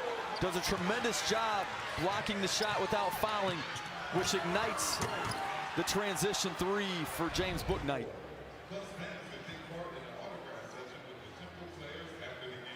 And if you're just joining us, UConn and Temple each winning 3 of their last 4 conference games, both sitting at 5-7. Not really a ton to play for in terms of major outlook. You'd love to move up on the seeding line at the conference tournament. That's what these two teams are battling for. They're likely going to have to win the conference tournament to reach the NCAA. We've talked about that. Joe Lunardi joined us earlier tonight. The other thing we discussed, a cook injured on Sunday for UConn in the first minute of the game, leading shot blocker in the conference.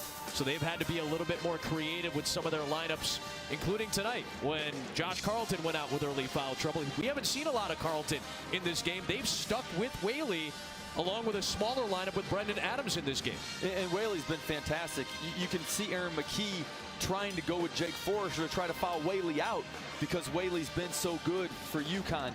But as you go with UConn, I still believe that UConn fans don't want to hear NIT. But after all the tough losses, the injuries they've had, and where this program is with still the NCAA sanctions are still there with some scholarships, recruiting days, you know, what Dan Hurley's done in 2 years.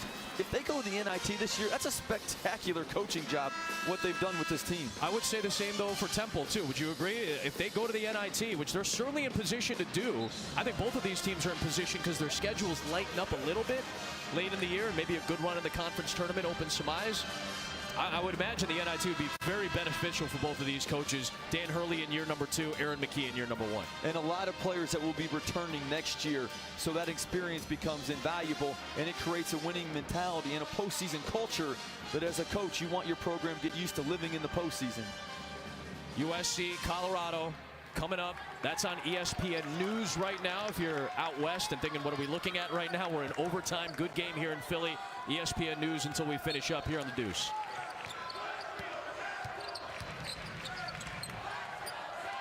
Here is Quentin Rose. Off to Monty Scott. What a finish. In traffic, he's able to deliver to give Temple the lead. What an explosive first step. Credit Aaron McKee for getting him the ball on the wing in that position. And you have to close out hard because he's such a good three-point shooter. Tremendous drive and finish. Here's Bouknight, free for the lead. Left it short. What a rebound by Pierre-Louis. It's a double-double for him. Second straight for Pierre-Louis after 16 and 11 against Villanova.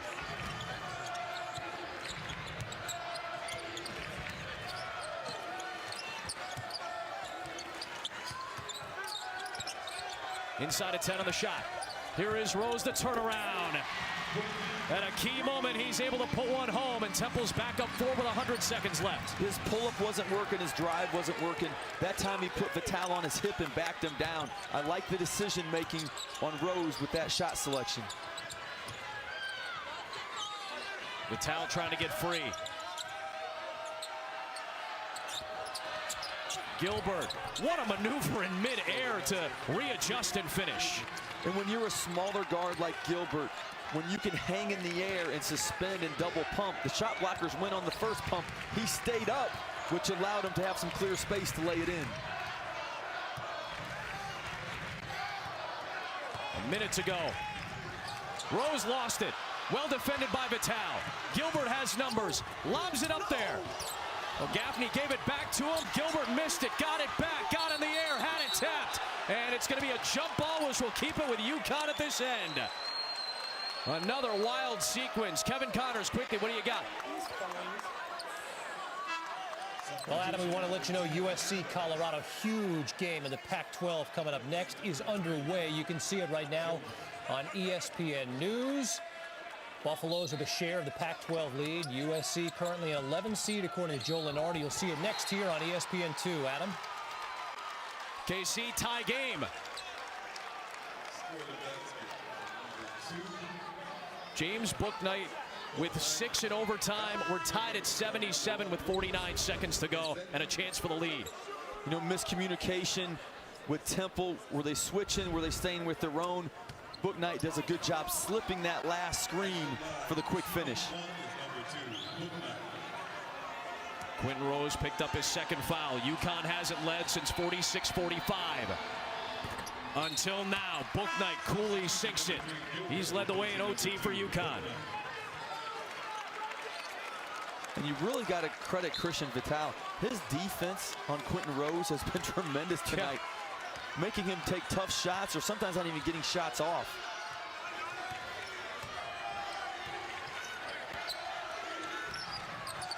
Here is Pierre-Louis over Gilbert, off the front rim, rebounded by the Huskies. About a 3-second difference, shot in game clock, and a foul is called. Moore commits it. 2 free throws coming here for UConn.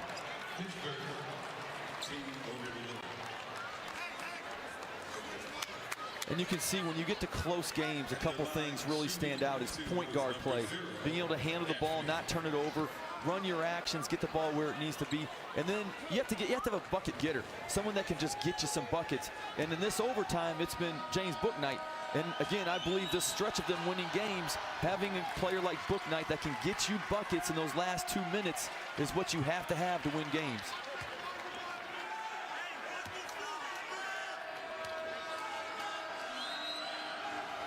Gaffney knocks down both. 3-point game, still 28.9 to go. I think you got to look at Monte Scott. He's been so good today. Here he is to tie the game. Put it in! 80 apiece with 20 seconds to go.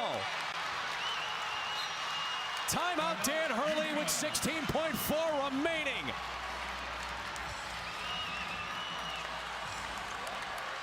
Monte Scott, great Scott. He ties the game with a big 3 in traffic. And that was a tough shot. Not only did he jump, but he turned sideways in the air to make the 3. And he landed like he knew it was in the whole time. He had the incredible performance against SMU in that comeback victory with 22. He's tied his Temple career high with 22 tonight. The last 3, the biggest of them all. Possession arrow belongs to Temple. Keep that in mind. No timeouts for UConn now as they have what could be the final possession to try to win it. And if I'm UConn, I still like getting the ball in Bouknight's hands. He can shoot, he can create at his size. He finishes or he gets fouled at the rim. So I'd love to see him in a situation. The downside of that, if it's a one-on-one situation, he's have Quentin Rose on him. So like some type of screen to give him a start running so we can try to get downhill quicker. Same 5 for UConn that has been out there for key offensive possessions. Gaffney, Adams, Vital, Bouknight, and Whaley. Into Gaffney. It's been a slugfest tonight here on Broad Street.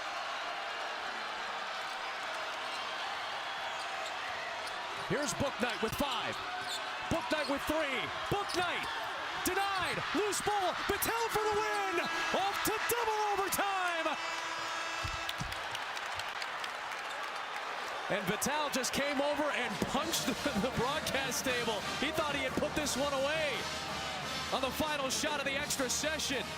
Instead, double OT. Why not? And I like the play. You got Bouknight going downhill. And then Vital from our angle, when he released it, I thought it was going to bank in. Came up well short, though. As Pierre-Louis did a tremendous job trying to block it and make him double pump. What a game. Back-to-back nights, right? Double overtime in the American. UCF took Cincinnati to double OT last night and picked up a win against the Bearcats. Here tonight, UConn and Temple will play yet another extra session. Talk about a lot of extra minutes throughout the course of a season. A lot of wear and tear. Eight overtime games is a whole nother game that you're playing. Basically, instead of 2 a week, you're playing 3 games a week. How many extra minutes, especially UConn, Cincinnati, have had to play this year? We were saying Cincinnati has now played, they've tied an NCAA record, Cincinnati. They've played 4 straight overtime games. They've set a new program record. They've played 7 overtime games. UConn tonight is playing its 5th overtime game. Their program record is 7 as well. That was 7 years ago in the midst of the Shabazz Napier era. What an OT. James Bouknight led the way with 7 in overtime. Monte Scott had 5 for Temple, including the big 3 to tie the game at 80 in the final half minute. And what I enjoyed is coaches set the tone for your team. And when that buzzer went off, both coaches were motivating their team. They were excited for another 5 minutes. And you have to do that to get your guys excited, because when it's this far into a game, excitement and energy is going to help win this game more than anything. Yeah, this is an adrenaline game now. Here is Whaley. 8 on the shot clock. Gaffney on the drive. Dumped it off for Whaley at the rim. Isaiah Whaley had a big second half. He gets his first points of the overtimes. And UConn has a little more energy in their step, it looks like. A little quicker to the ball.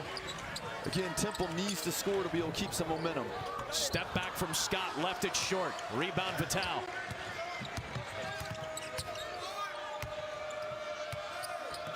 Bouknight on his way to the rim. Whaley clears it and scores it. Back-to-back big double overtime buckets in the first minute for Isaiah Whaley. And then a turnover. Quentin Rose frustrated there. And you could see the energy. UConn almost looks fresher now than they did in regulation. As Forrester comes over, nobody slides into box out Whaley. He's gotten a few baskets tonight with the lack of the guard putting a body on him to keep him off the offensive glass. Career high for Isaiah Whaley, 18 points tonight. Here's Bouknight.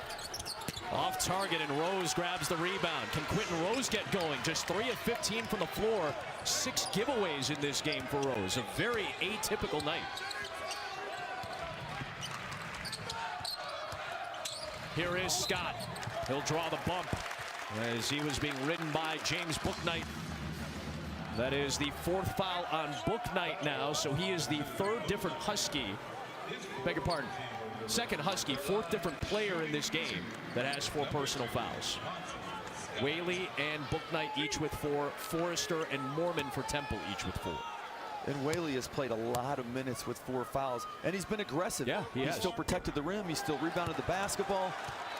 Big key for UConn is keeping him on the floor the rest of this game. Key miss there from Scott. Splits the pair. Again, if you're looking for USC Colorado, as KC mentioned in the studio, huge game in the Pac-12. It's over on ESPN News right now. Scott with a new career high, 23 points. UConn with a 3-point advantage here in double overtime.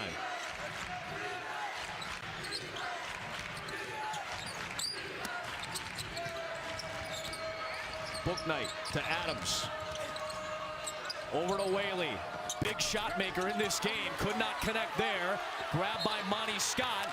And a foul called in the backcourt. Brendan Adams commits it. Again, double bonus both ways, so 2 free throws coming for Temple at the line with Monty Scott. And careless foul by Adams. Yeah. You never want to foul that far in the backcourt, especially when the other team's in the double bonus. Now, without any time going off the clock, you walk down and you give them 2 free throws to the hottest hand on the Temple team right now.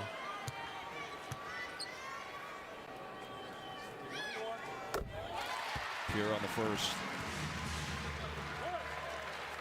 The St. Benedict's connection for Dan Hurley and Monty Scott, who started his career in the Atlantic Sun at Kennesaw State. That time, Cooley sinks both and makes it a 1-point game. And he probably cheers for Monty every game except when he plays him. Exactly.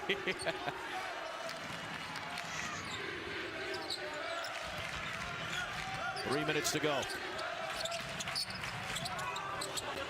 Whaley throws it out for an Adams 3. In and out. Pierre-Louis, wow, what a rescue on the rebound. Hit the deck hard and a foul was called. Pound for pound, he and Nate Hinton are probably the 2 best rebounders in the country. He just pursues the ball, but he's fearless on going up to jump to be able to rebound the basketball. Nate Pierre-Louis averages 8 rebounds a game. That's 5th in the league, and he's 6'4". Dejon Ingram at UCF, Nate Hinton at Houston, Nate Pierre-Louis, 3 of the best rebounding guards in all of college basketball. And you see why. You have to be fearless. At his size, you're going to have to go in there and put your body at risk jumping to get balls. And that's exactly what he did on that possession and what he does on others to be able to rebound the basketball so well. By the way, Christian Vital just picked up that last foul. That was his 3rd. Let me also not forget to include Christian Vital in that guard rebounding category as well. He's averaged 5 for his career per game. He's done a little bit of everything for UConn. He leads them in nearly every statistical category, except blocks. We aren't going to get him the blocks. Well, Nate Pierre-Louis with a career night. He's put Temple back in front. 5 straight for the Owls, all from the stripe to take the lead. Gaffney, shut off. Oh, he threw it away looking for Vital. And very uncharacteristic. He's made such good decisions throughout the second half and into overtime. He left his feet the one time. He did a good job not leaving his feet. Just a little miscommunication with his teammate on where the pass was going to go.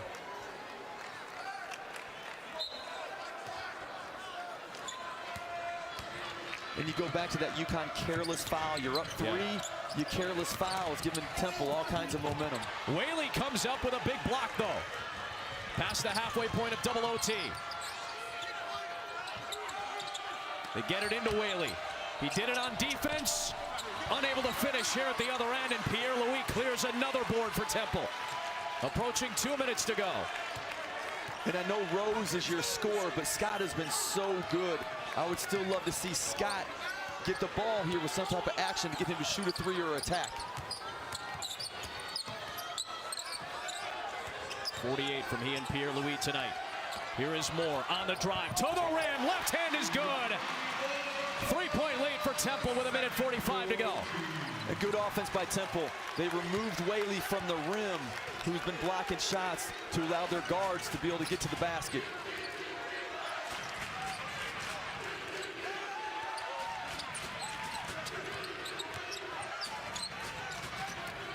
Vital on the drive.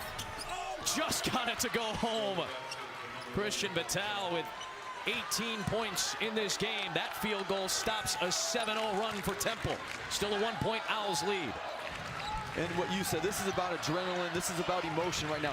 Which guy is going to individually dig deeper with his team to be able to get a rebound or get a loose ball to help win this game in the last minute? Oh, Mormon got free to the rim and he laid it in. Pierre-Louis with the assist, and Temple back up by 3. First field goal for J.P. Mormon comes at a clutch moment. And Temple utilized the slip of the ball screen to get that easy layup.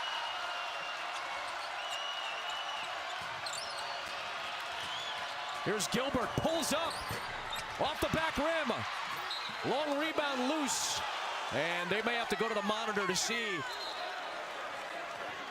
who will get this possession, a key one with 36 seconds remaining. And UConn has been very aggressive on defense, on ball screens. They've been coming out on the high side, showing to half court. Temple does a tremendous job. It also takes a good passer, though, to complete the slip play. And Pierre-Louis goes right over the top of Book Knight. No help side. Temple leads. This is what they're taking a look at. Who was last to touch? Oh, man, it definitely went off a shoe last. Somebody kicked it out. It's so hard to tell. Obviously, the green shoes, the bright ones, belong to Pierre-Louis. Vital has the white Nikes on. I thought Vital at the last moment, from that look, just trying to slow it down and process all this, I thought Vital was the last to kick. Thankfully, we got colored shoes out there. If they were all the same color, we'd have never been able to pick out who kicked it. Yeah, a little bit of separation there. Pierre-Louis' neon green Under Armours may have saved the day, at least saved the possession. It is Temple ball with a 3-point lead.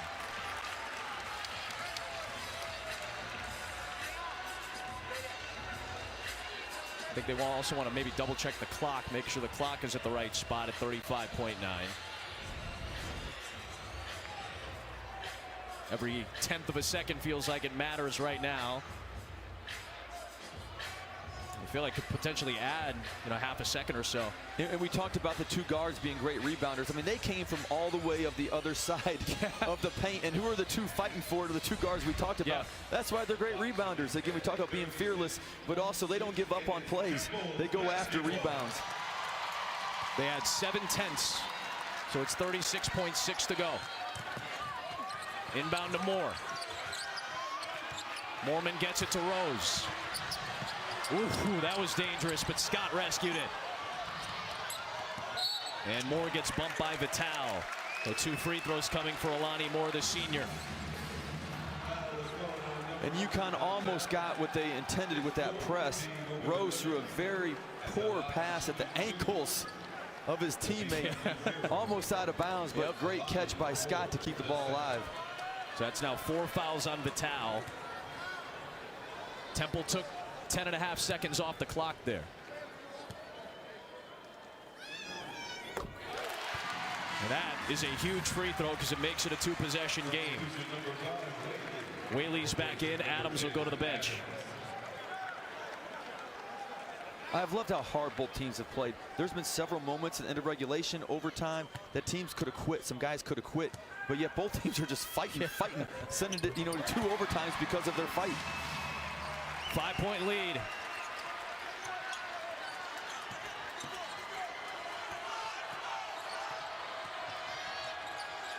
Here's Vital. They need a 3. He'll pop one. Whaley tipped it to Booknight, and he was on the baseline, or a foul?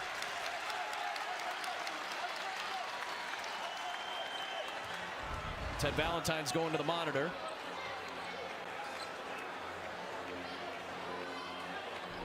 So here's Booknight. When does he establish possession, and then does he slide out? He's clearly out there with possession of the ball. So indeed, Temple basketball, 15.5 to go. Talk about a game of inches. 1 inch inbounds, he lays it in. We have a 1-possession game. Absolutely.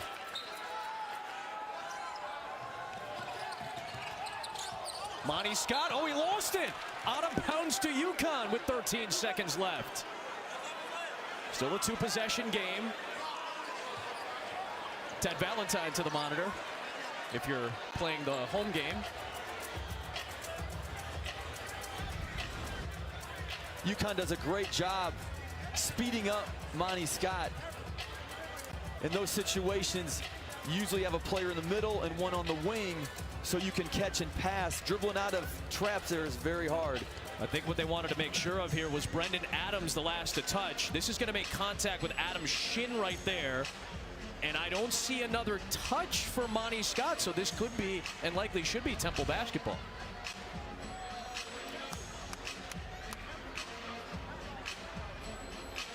Sometimes you love instant replay. In this situation for UConn, it clearly looked like in real time like it was off Temple. Sure. But clearly the evidence shows it should be Temple basketball. Yeah, these are the types of calls that obviously you want to get 100% right. They're consequential to the game. They're very close, but they're not obvious. Certainly not obvious that it was out on Adams, but the right call made after the review. And at the end of the day, you want the correct call. Absolutely. If it takes an extra 30 seconds, get it right for the players. Yeah. You just don't want it to take an excessive amount of time, because if you're parsing things that much, maybe you just got to stick with the call on the floor to begin with. And again, they have to make sure the clock is correct as well.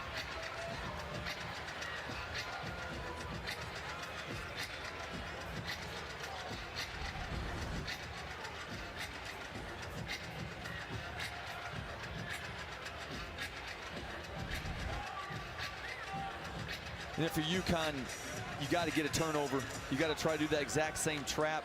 See if you can turn Temple over, get a quick basket before you foul, and then hope they miss a couple free throws. Mormon is going to have to use one of those 2 remaining timeouts for Aaron McKee with 13.2 remaining. Temple's been tough in overtime. They've won their last 6 games that have gone to overtime. In fact, we talk about that tough Auburn Tiger team that has played so many close games. In the last 6 years, Temple and Auburn are the 2 teams that have the most overtime victories, 11 apiece. This would put Temple in front of Auburn in that last 6-year span in terms of overtime wins if they can finish this one out. Again, it would get them to 6 and 7 in league play.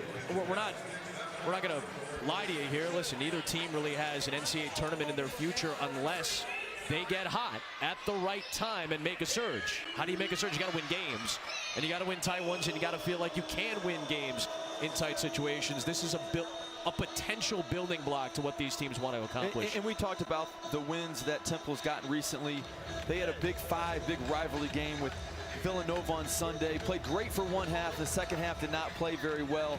So this is a big bounce back game for them. How are they going to respond after the letdown of that second half? And you saw it come out a little bit those first 4 or 5 minutes of the game. But since then, they've been really good, and they do what they do. They turn you over, they get steals, and they get out in transition.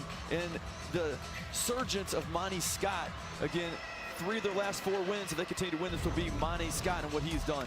Only 7 points against Villanova, but the previous 2 games, 22 against SMU, 16 at Tulane. This is after he missed a game at Memphis. Huge tonight. He's got points in double overtime as well. Defensively, this team's been in the top 35 all season, holding teams under 40%. The offensive end is where they've struggled. So with Monty Scott's ability to score the basketball, how he's doing at this high level, this can make things interesting for Temple. Now they can beat a lot more teams because they have some scoring firepower coming off that bench. Career high tonight for Monty Scott. Career high for Nate Pierre-Louis. Career high for UConn's Isaiah Whaley tonight as well. And what's been a double OT slugfest. Efficient night for Scott. He hit the 3 to tie it at 80 and help force this second overtime. But here he travels with the basketball on the inbound. And just when you thought it was over, the ball back to UConn with a chance to cut into this lead. Gilbert comes off the floor. Adams, a potential 3-point shot from him. That's why he's on the floor. He comes in. Still a 5-point game. Here's Vital, tough 3, got it to go, and it's a 2-point game with 9.5 remaining. And credit Vital. You had to get a 3 up in that situation. The ball that high, you don't have enough time to try to maneuver and get in for a tough 2.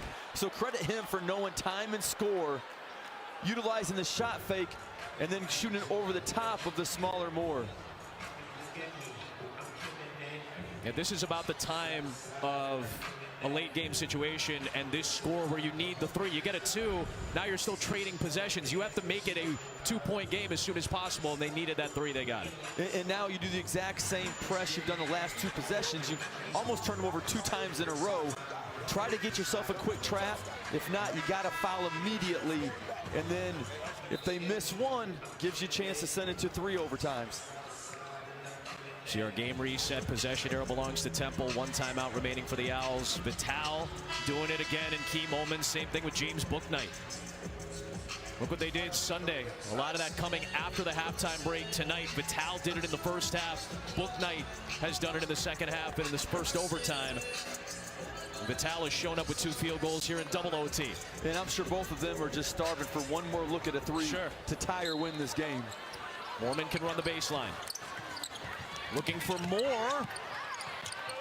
Gaffney was lunging for it. Time ticking away, and there's the foul with 5.6 to go. The foul goes against Gaffney.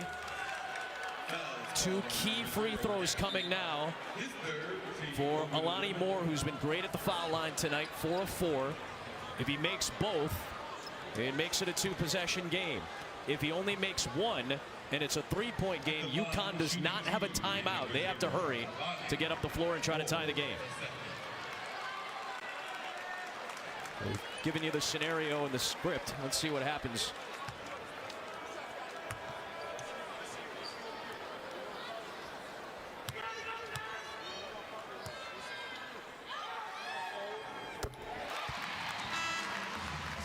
Again, if you're Aaron McKee, you got your senior point guard at the line to ice the game with 5.6 seconds. You have to feel very good about where you're at.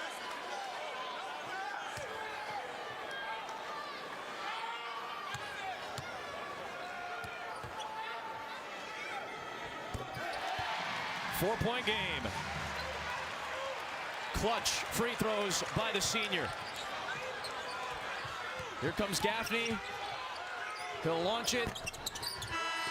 And after 50 minutes in Philly tonight, it's over. 7 straight overtime wins for Temple. And Aaron McKee's club outlasts Danny Hurley's team in 2 overtimes tonight. Temple's won 4 of its last 5 in conference, 93-89 the final. For Bryce Drew and the great women and men of our crew, Adam Amin saying so long for Philly. Big game in the Pac-12 out in Boulder, Buffs and Trojans.